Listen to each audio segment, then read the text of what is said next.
Namaste, everyone. Michele Granberg here. Welcome to another episode of Positive Energy. We've got enlightening television for your evolving soul.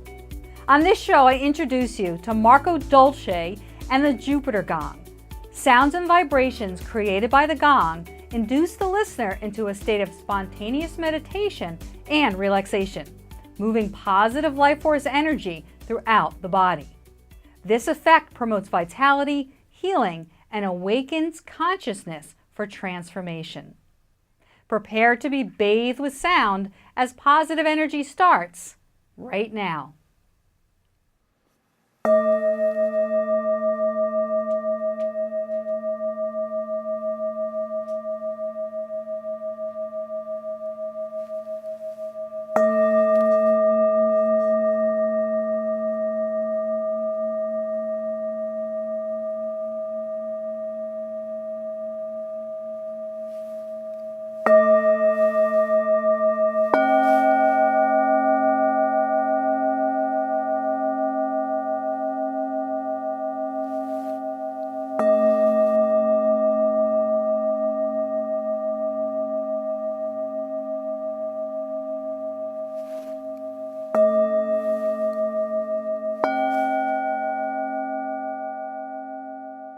So I'm here with Marco Dolce. Marco, welcome to Positive Energy. Thank you.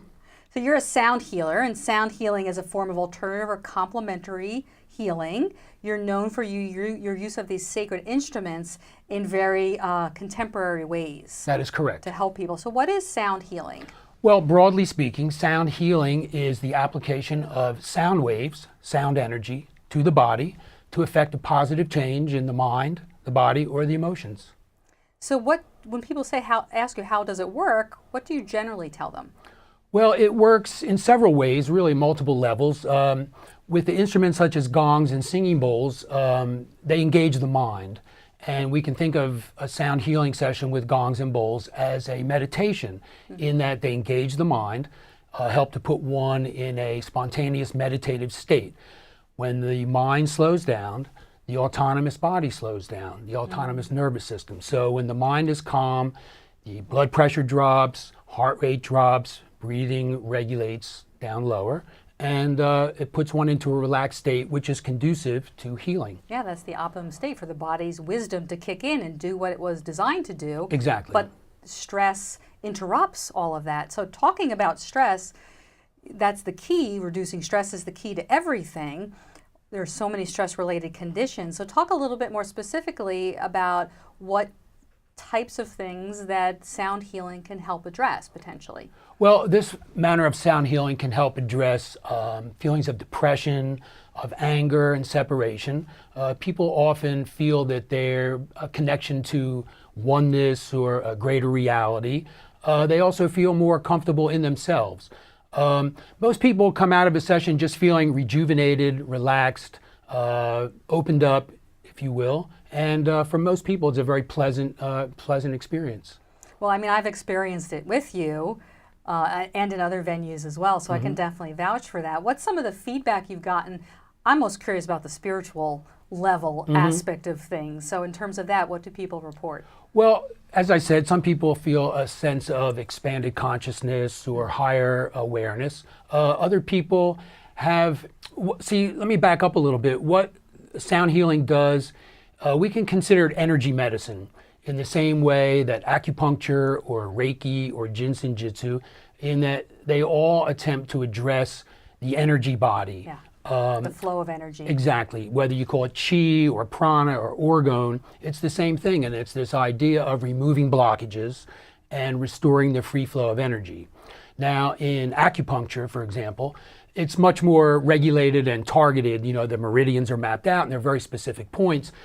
Sound healing is not as targeted. Rather, when you work with a gong or singing bowls, it's overall immersion in the full range of sound that works on the whole body. So it's this idea of removing blockages. So in the spiritual level, this removing of blockages can happen on the physical level, on the mental or the emotional level.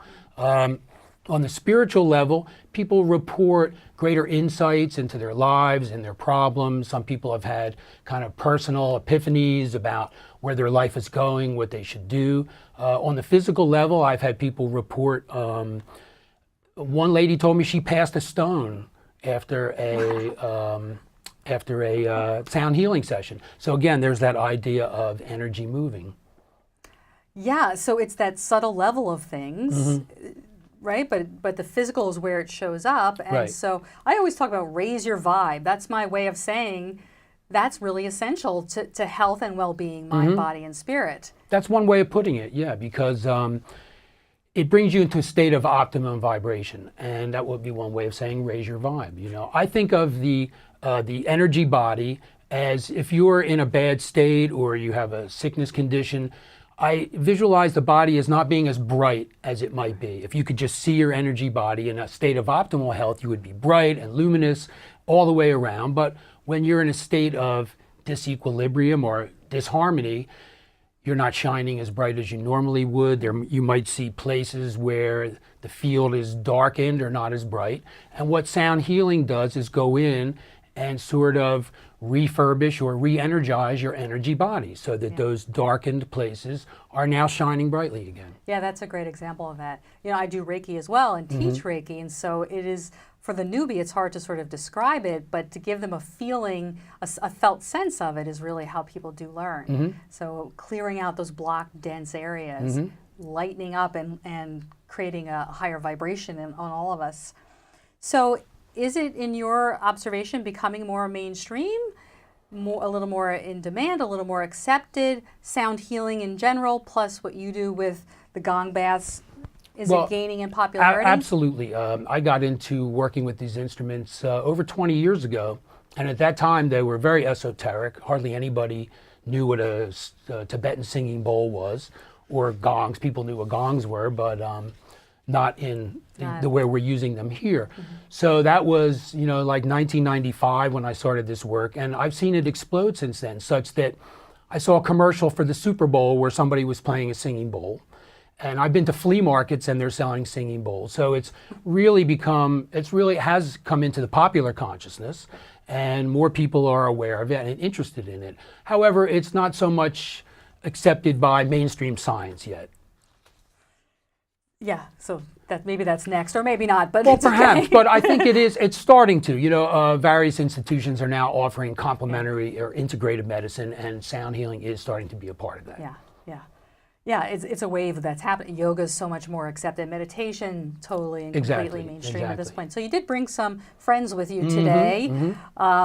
These are the Tibetan singing bowls. This is your beautiful Jupiter gong. So talk a little bit first about the Tibetan bowls. How long have they been around? Where did they originate? If you could tell us, how are they used? Okay, well, first of all, people do call these Tibetan bowls, but recent research has indicated that they are not actually from Tibet. Gotcha, okay. They are from the Himalayan region, so it would be more accurate to call them Himalayan bowls. So they're more closely associated with Bhutan, Nepal, northern India. Most of the bowls that we use, at least the design and the tradition, come from that area, but the bowl culture really is spread out over almost the entire Asian continent. There are bowls that show up in temples in Japan. There are bowls that have been adapted to the gamelan orchestra of Indonesia. And there are bowls that show up in certain temples in Thailand. So across Asia, there are some variation of a singing bowl or a musical kind of bowl. As to their origins, I believe their origins are mysterious.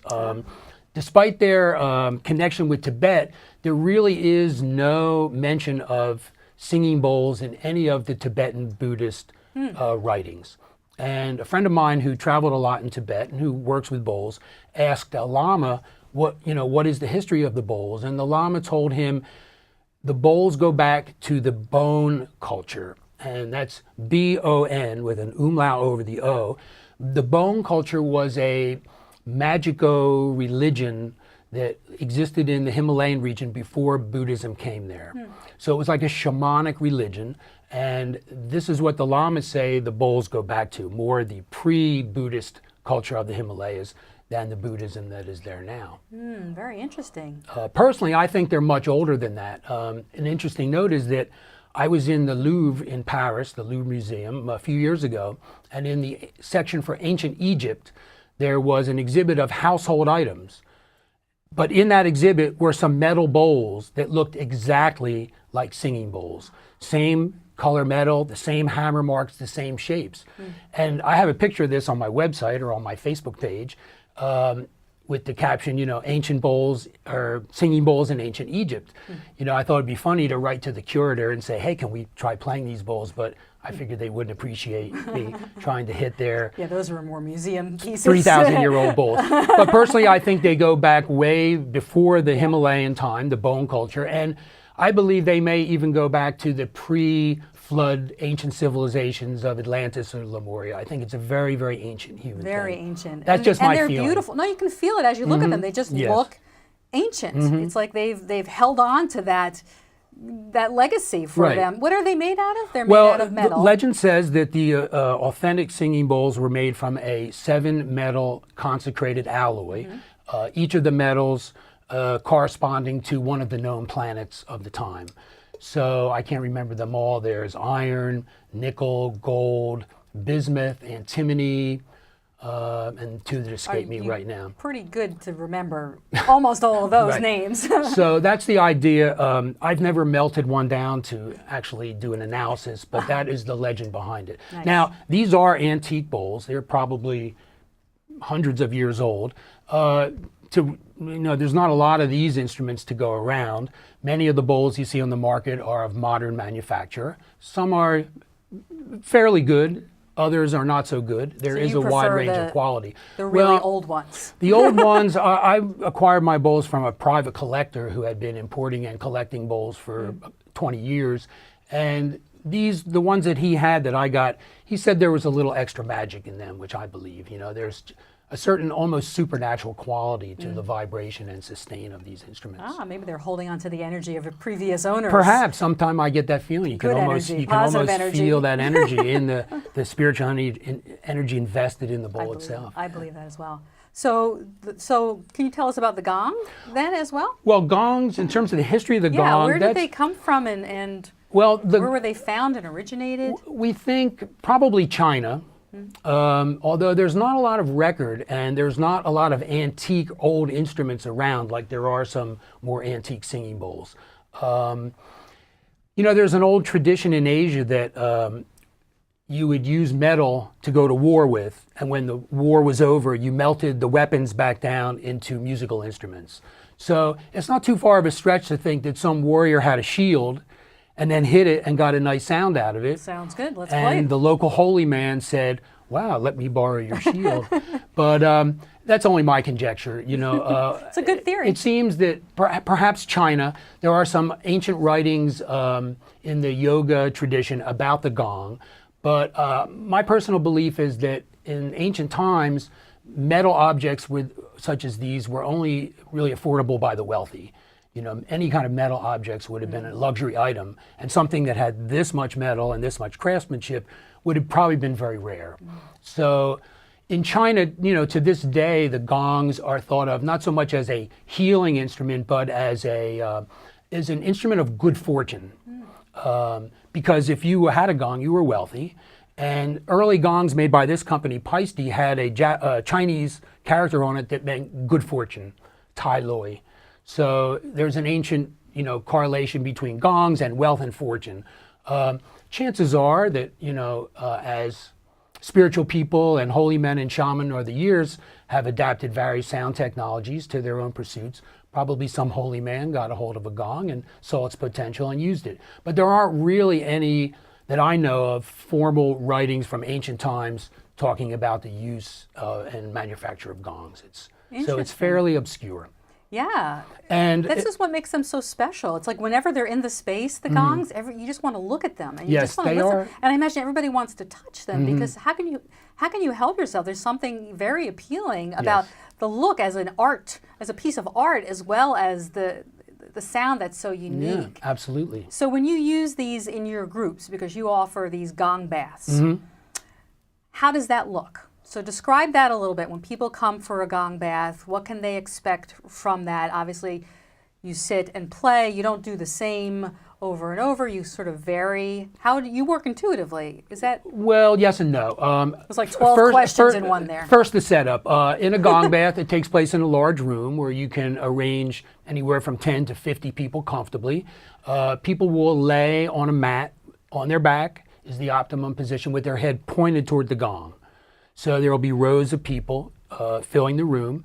And I sit and play the gong for an hour. Now, it isn't just wandering around the gong for an hour. I try to deliver a consistent experience.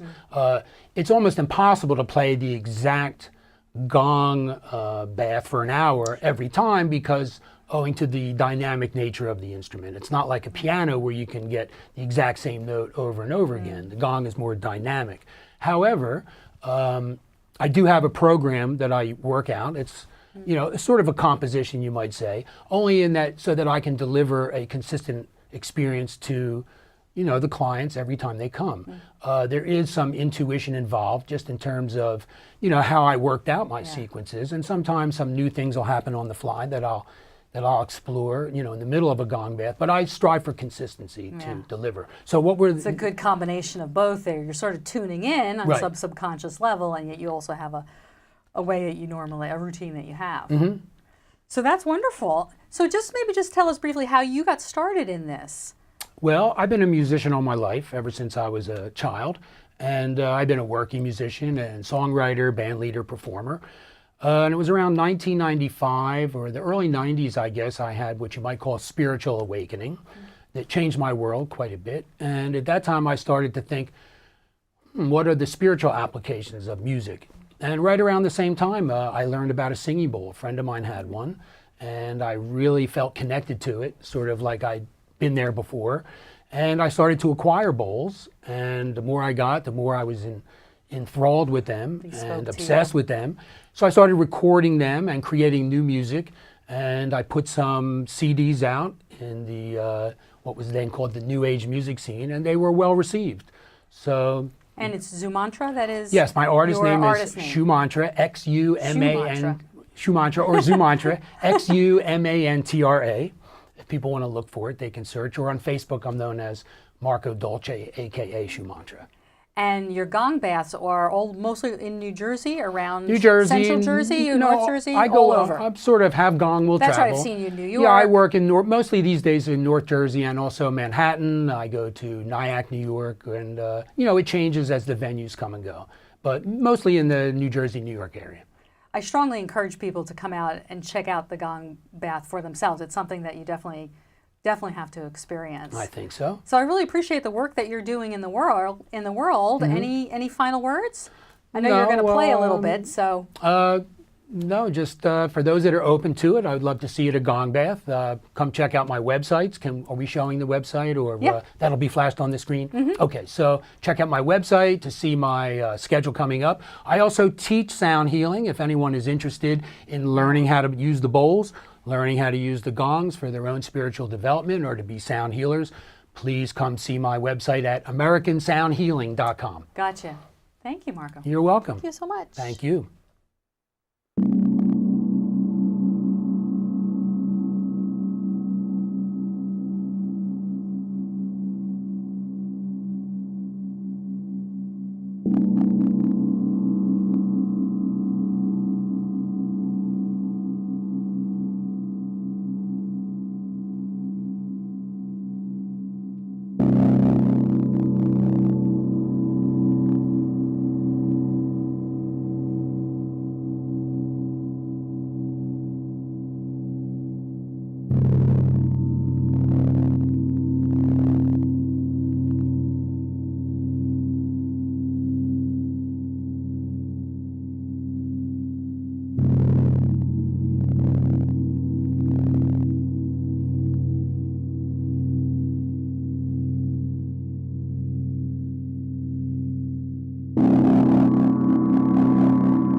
Enlightening show.